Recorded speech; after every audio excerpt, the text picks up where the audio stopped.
واشتاق لا تنمي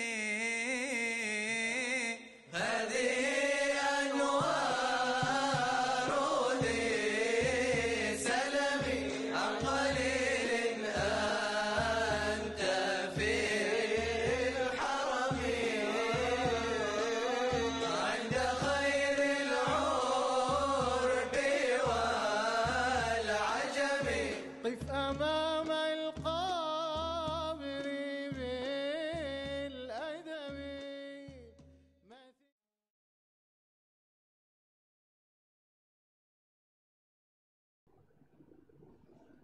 السلام عليكم ورحمة الله وبركاته. أعوذ بالله من الشيطان الرجيم. بسم الله الرحمن الرحيم. اللهم صل على سيدنا محمد وعلى آل محمد. الفاتحة من التعلم والتعليم والتذكر والتذكير والنفع والانتفاع والإفادة والاستفادة والحث على تمسك بكتاب الله وسنة رسوله والدعاء على الهدى والدلالة على الخير ابتغاء وجه الله ومرضاته وقربه وثوابه سبحانه وتعالى. وعلى ما نبينا سيدنا محمد صلى الله عليه وسلم وعلى من سلفنا الصالحين وعلى من نحن الرحمن الحبشي غير ياسين في يدهم وعمل في أعمالهم وأخلاقنا في أخلاقهم وطريقتنا في طريقتهم القبول. وإلى حضرة النبي سيدنا محمد صلى الله عليه وسلم سر الفاتحة. أعوذ بالله من الشيطان الرجيم. بسم الله الرحمن الرحيم. الحمد لله رب العالمين الرحمن الرحيم مالك يوم الدين إياك نعبد وإياك نستعين اهدنا الصراط المستقيم صراط الذين أنعمت عليهم غير المغضوب عليهم ولا الضالين. اغفر لي ولوالدي وللمؤمنين آمين.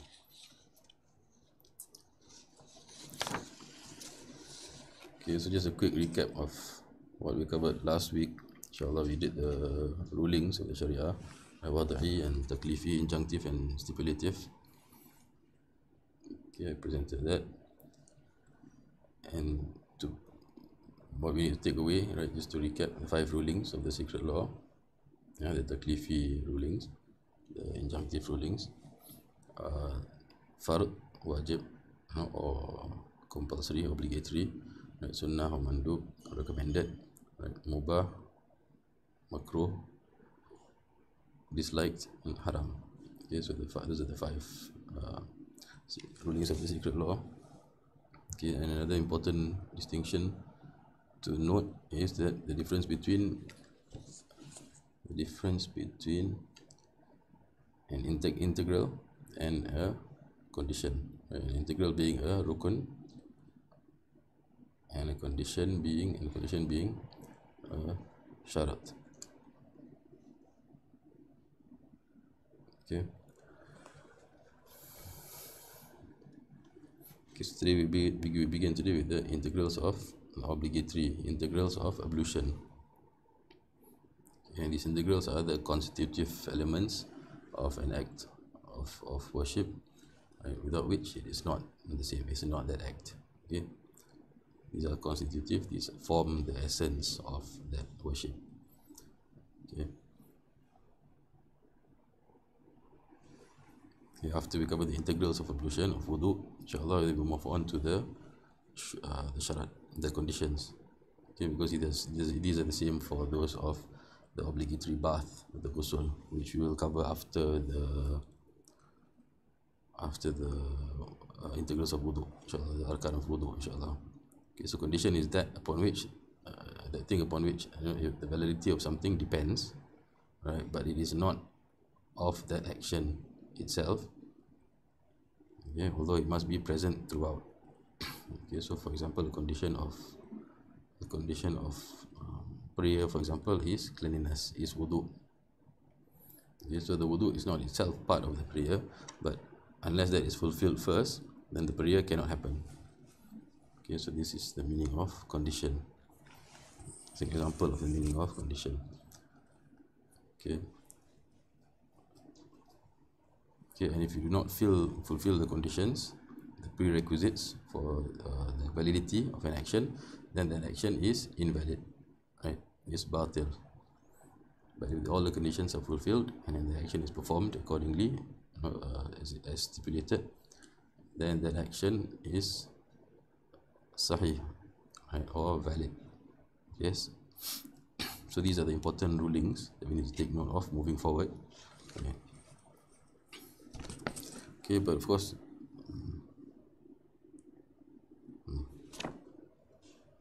Okay, sallallahu ala sayyidina Muhammad wa alihi wa sahbihi wa sallam.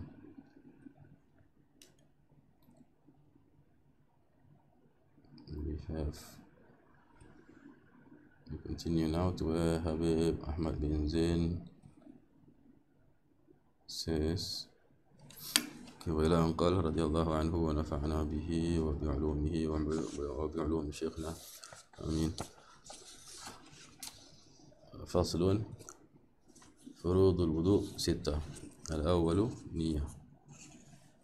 This is the first of the conditions. The first of the conditions of obligatory, integrals of not condition, integral of condition of wudu, of ablution are 6. The first of which are intention. Okay, the first of which is intention. That's what we're going to be doing today, inshallah. Okay, so this the meaning of wudu. What is wudu, right, or ablution?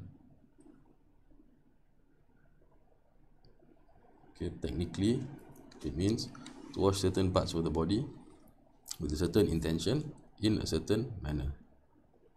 That's the definition, the technical definition of wudu. But this word wudu derives from the word in Arabic wada'a, which means also virtue or beauty. Okay, and a related word is wadu, which is the water that is used for wudu.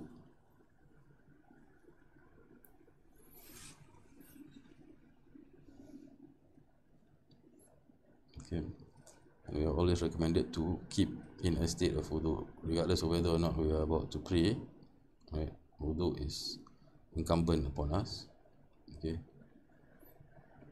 and there are many virtues of ablution, of keeping one's ablution, taking ablution and keeping it and maintaining it every time it breaks. Some of which are highlighted in this hadith of the Prophet sallallahu alaihi wasallam. Okay. قال رسول الله صلى الله عليه وسلم مفتاح الجنة الصلاة ومفتاح الصلاة الوضوء الطهور. Okay, the key to paradise is prayer, and the key to prayer is purification. Okay, that of course is not limited to wudu. Okay, قال رسول الله صلى الله عليه وسلم من تواضع فأحسن الوضوء خرجت خطاياه من جسده حتى تخرج من تحت أظفاره. صلى الله عليه وسلم. Whoever performs ablution and does it well, whoever performs his wudu and does it well, his sins will leave his body even from under his fingernails. That's to illustrate the degree to which the sins leave from one's body because of a wudu that was performed excellently. Okay, so when was wudu made compulsory? Together with the prayer, right, on the night of the Isra and Mi'raj of the Prophet sallallahu alaihi wasallam, the ascension, right, the night journey and the ascension of the Prophet sallallahu alaihi wasallam. Okay, on the 27th of Rajab, the year before the Hijrah, the year before the Muslims, before the Prophet migrated from Makkah to Medina sallallahu alaihi wasallam. Okay, the obligatory integrals of wudu, okay, are 6. 4 of these derive from the Quran and 2 from the Sunnah of the Prophet sallallahu alaihi wasallam.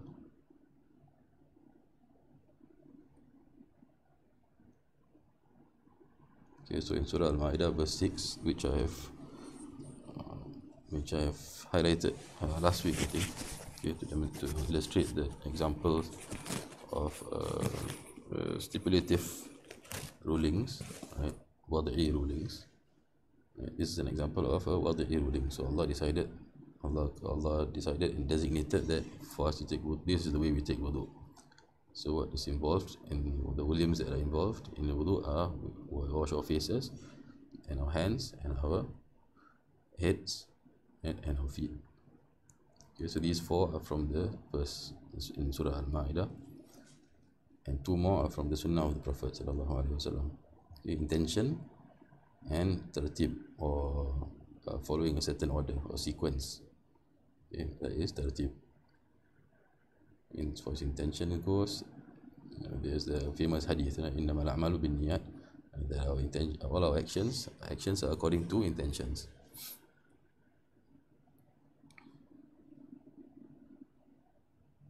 Okay, so when you say innamal a'malu binniyat, actions are according to intentions. What about actions are according to intentions? The validity of the action. Okay, not the perfection of the action, but the validity of the action. So the idea, in this sense, it highlights the importance of intention in distinguishing different grades or different kinds of action. So it's a specifying criterion. Intention is very important. Sallallahu alaihi wa alihi wa sahbihi wa sallam.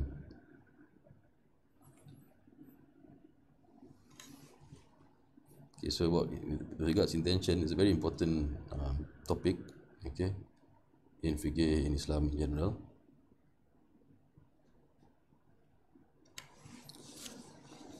Okay, so we should take a bit of time to cover the 7 points, okay, related to intention. Okay, so what is intention? Yeah, how do you define intention, right? Okay, this in a technical sense, okay, the sense of fiqh is to intend something at the same time as commencing it.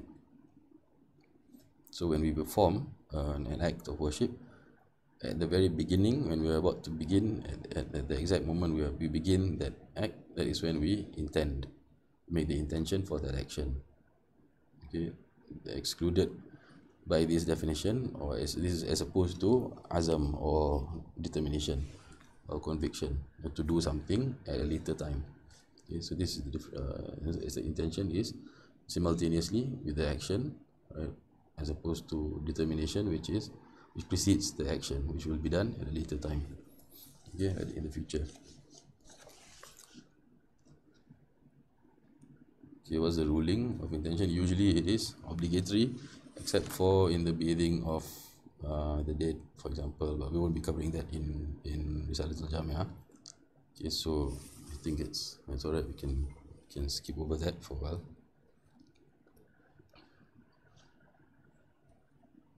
Okay, the locus or the place of the intention is the heart. Okay, it's not the tongue, right?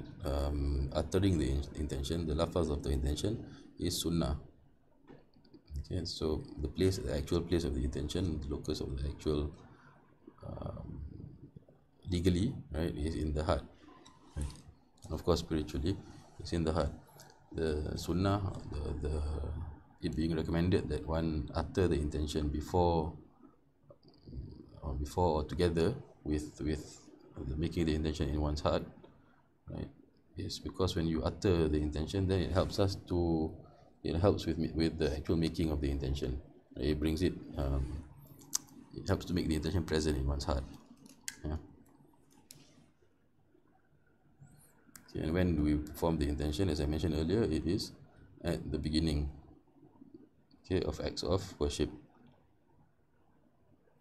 Okay, except for certain kinds of worship, like fasting, when it's done the night before, right, for Shafi'i madhab, every night before, okay, or at the start of the month, at the beginning of the month, of the whole month of the fast for the Maliki madhab, for example. Okay, but generally it's at the beginning, except for with some exceptions.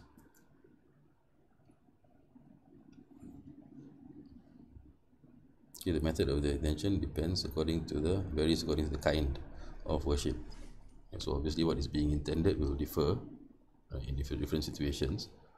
So it will accordingly vary. Okay, the conditions of the intention. Okay, there are 6 conditions of the intention being valid.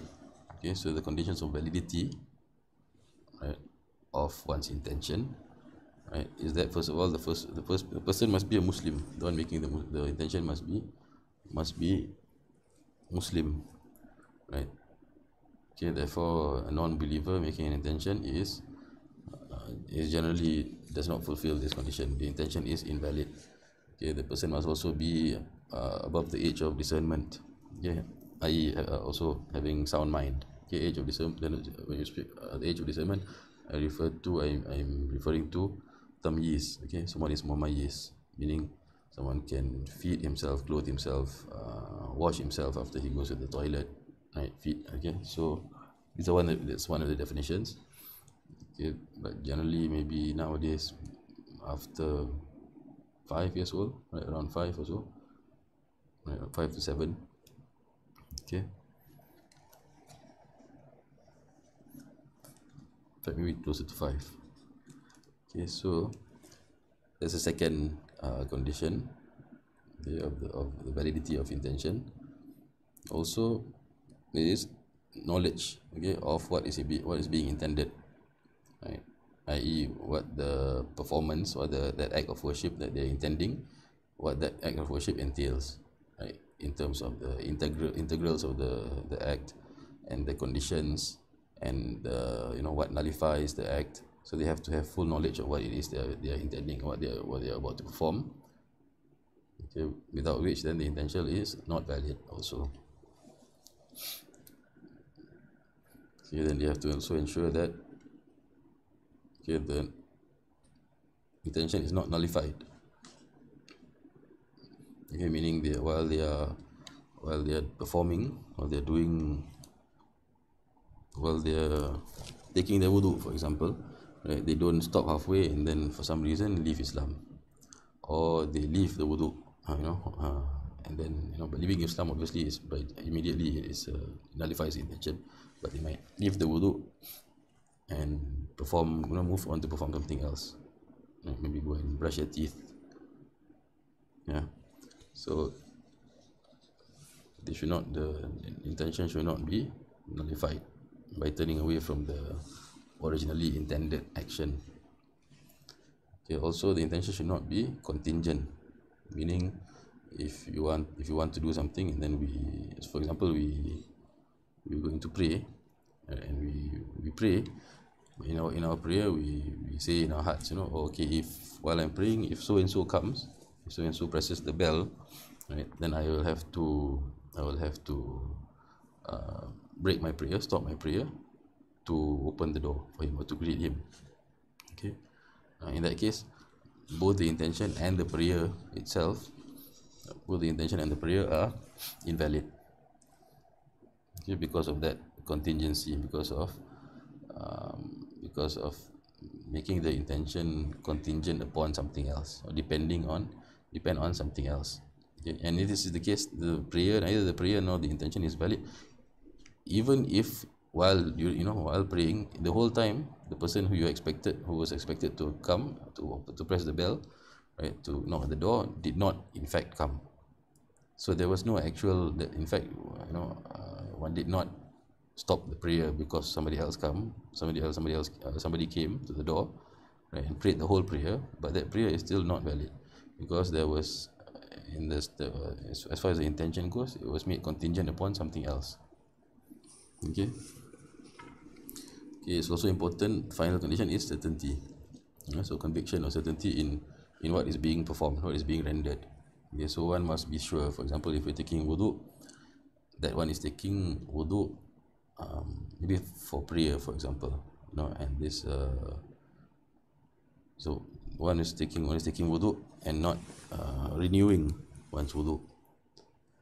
Okay, so if we're not sure, right, whether or not we're in a state of hadath, of minor ritual impurity, right, then it will be better to actually break, if assuming one had wudu, it will be better to break one's wudu, right?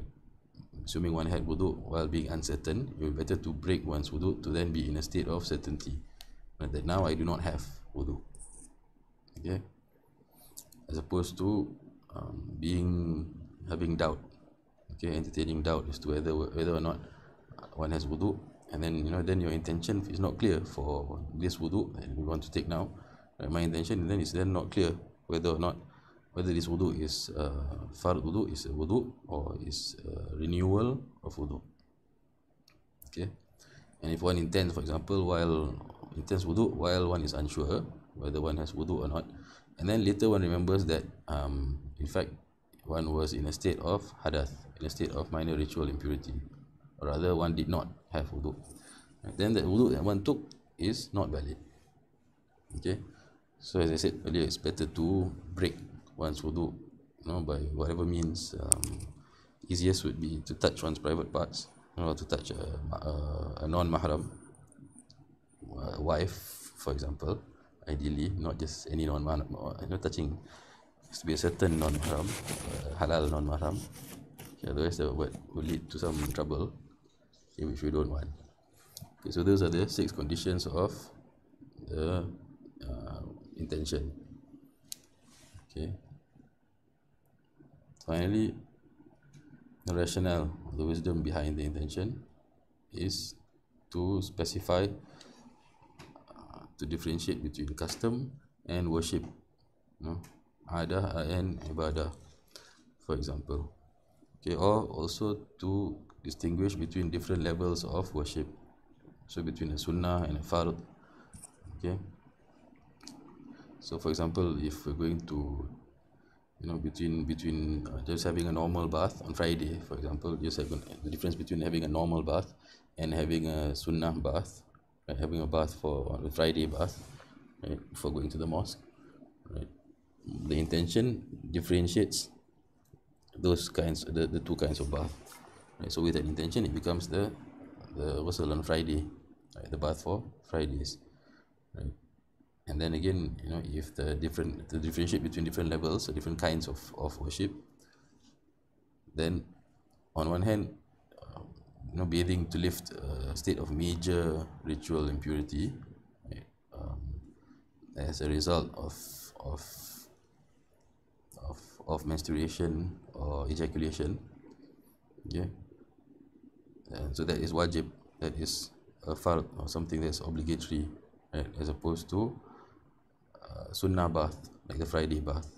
Okay, so the intentions would be different, right? So in the case of the customary, just a regular normal everyday bath, maybe there's no intention, or the intention is maybe just to smell nice, not for Allah subhanahu wa ta'ala's sake per se. Okay, as opposed to the sunnah bath. So then the sunnah bath is sunnah lillahi ta'ala, right?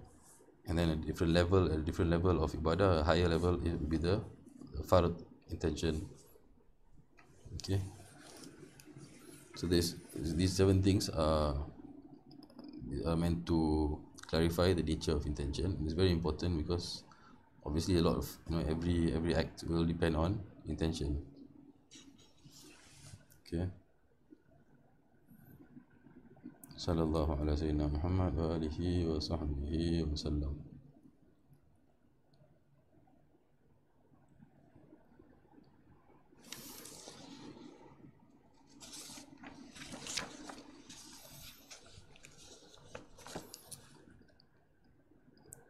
Okay, so intentions for ablution are as follows. Okay, for wudu, okay, again reminder, the time of intention is at the first washing of the face. So when one takes the water from the tap, when one takes the water from the tap, then there's a scoop like that. Okay, then when it touches the first part of the face here, before it comes down the rest of the face, this is where we make the intention. Okay,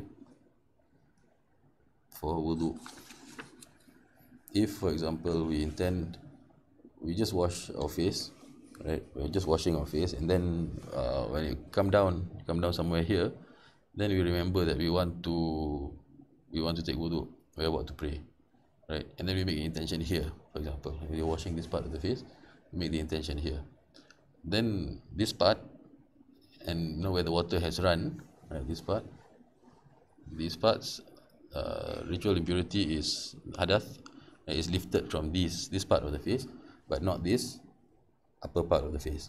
So then one has to go back to wash the top as well, to cover the whole face. Okay, so it's important. So that's why time of the intention, at the first washing of the face, right, the washing of the face usually is done on top. Okay, because the sunnah is that the water will run down, for the water to flow. Okay, so without the intention, without having made intention for this upper half of the face, this part, right, that is not considered wudu, right, only the bottom part, right. So then when you make intention even here, then intention has to persist throughout the act of wudu, of course, and you have to wash the rest of the face as well. Okay. Okay, in normal conditions, these are all possible intentions. Nawaitul wudu'a lillahi ta'ala, I intend ablution for Allah's sake. Nawaitu fard al-wudu' lillahi ta'ala, I intend obligatory ablution. When you want to do something obligatory, okay, you want to specify, you can specify, I want to pray Maghrib, for example, now, right? So this wudu' becomes obligatory because it is a means to the performance of my obligation. Okay, nawaitu tahara, right, purification, lis-salah, right, for the prayer, lillahi ta'ala, for Allah's sake. Wa nawaitu raf'al hadathil asghar, lillahi ta'ala, okay, I intend to lift minor ritual impurity, right, lillahi ta'ala. So all these four, in for people who without certain condition we will cover soon. Normally these should suffice to allow us to, this should suffice as intentions for wudu, for ablution. Okay. Yeah, but this is not the case for people who have for those people in a state of chronic annulment of ablution. Okay, so this state of chronic annulment of ablution, what does it mean? It means your ablution is continually being, your wudu is continually being broken, right? There are various reasons for this. Okay, whether it's incontinence, right, urinary or feces, there's another possibility is vaginal discharge, irregular periods, okay, or breaking wind, okay, and so on. So these all result in the state of chronic annulment of ablution. Okay, da'im al-hadath. Okay, so for these people, if they intend any of those intentions above, nawaitul wudu, nawaitul fardal wudu, nawaitul tahara, raf al-hadath, okay, for them they cannot make the intention above, okay, because the state of ritual impurity is not lifted, because they are perpetually breaking the ablution, breaking the wudu, okay, because of their condition. Allah cure those who are faced with this test, and see if the rest of us, inshallah. Okay, so these people who are faced with this are continually breaking the ablution, right? Therefore the ritual impurity is not in fact lifted from them. Okay, but instead the Sharia, the sacred law, allows them to pray without lifting their ritual impurity. Okay, so the intention that they make is to seek permission for obligatory prayer. Okay, nawaitu istibahata fardhi salah lillahi ta'ala. Okay, when they do this, for these people who have this condition, when they have to pray, there are conditions, right, which have to be fulfilled, right, with regards to their wudu, okay, or with their purification, okay, before prayer. So they have to, first of all, they have to wash their private parts, and then they have to apply something absorbent to them, right, and dressing to keep it in place. Yeah. Then after that, they perform the ablution as per normal, with the intention below, itu istibahata fardhi salah, okay, seeking permission for obligatory prayer to Allah Ta'ala. Okay, and then they cannot delay.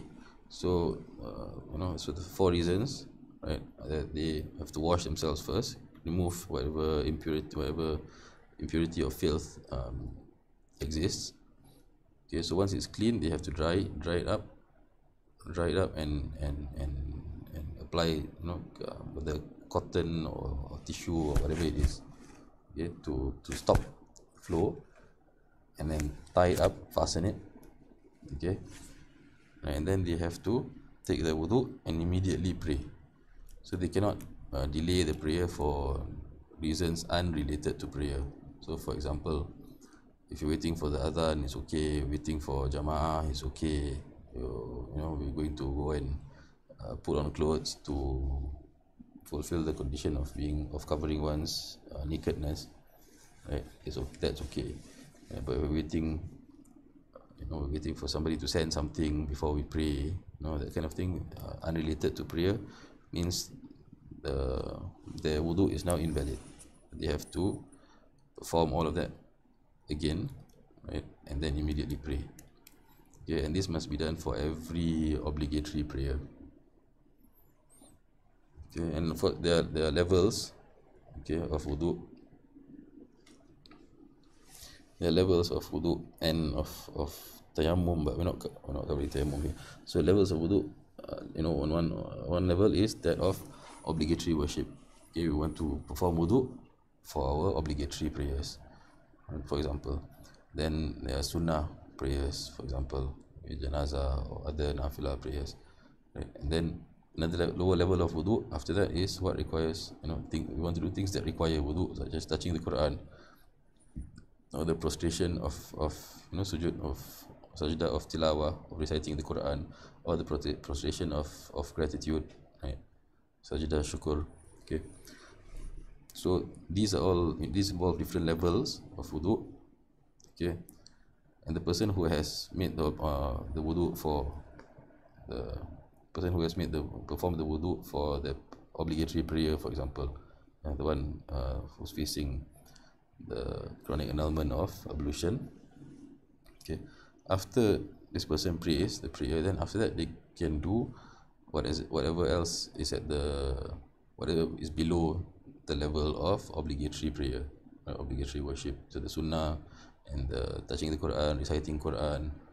Okay, so these are all possible for the person who does the wudu, the istibahat salah, right? For istibah of to enable prayer. Yeah.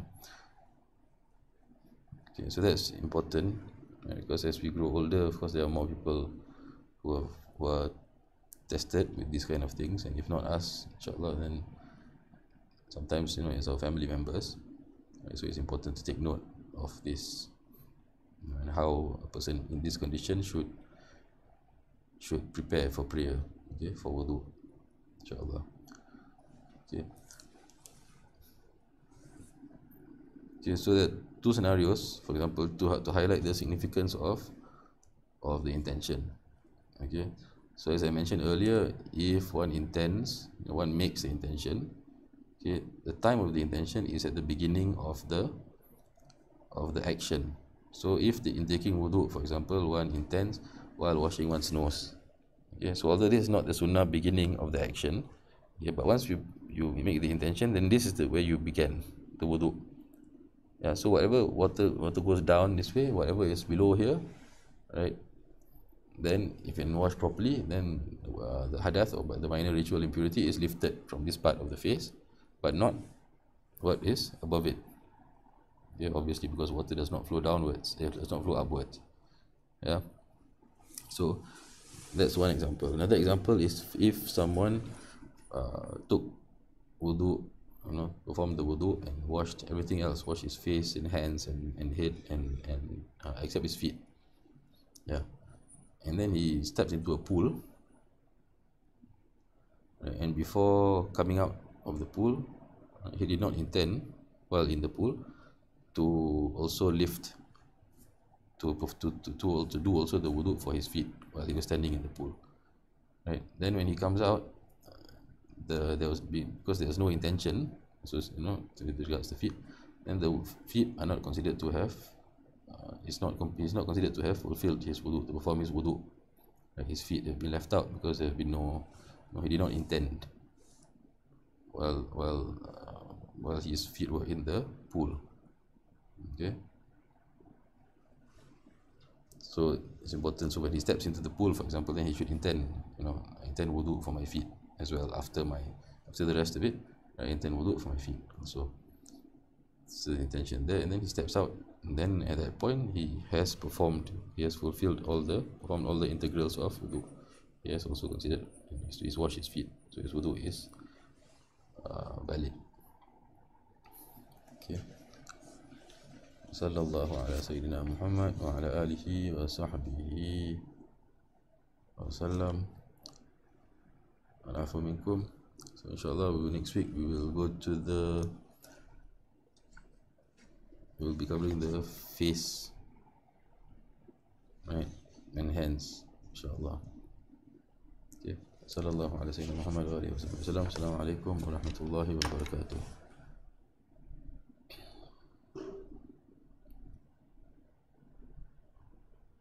يا ربنا اعترفنا بأننا اقترفنا وأننا أسرفنا على لظى أشرفنا فضلا وجودا منا لا باكتساب منا بالمصطفى الرسول نحظى بكل سول بالمصطفى الرسول نحظى بكل سول بالمصطفى الرسول نحظى بكل سول.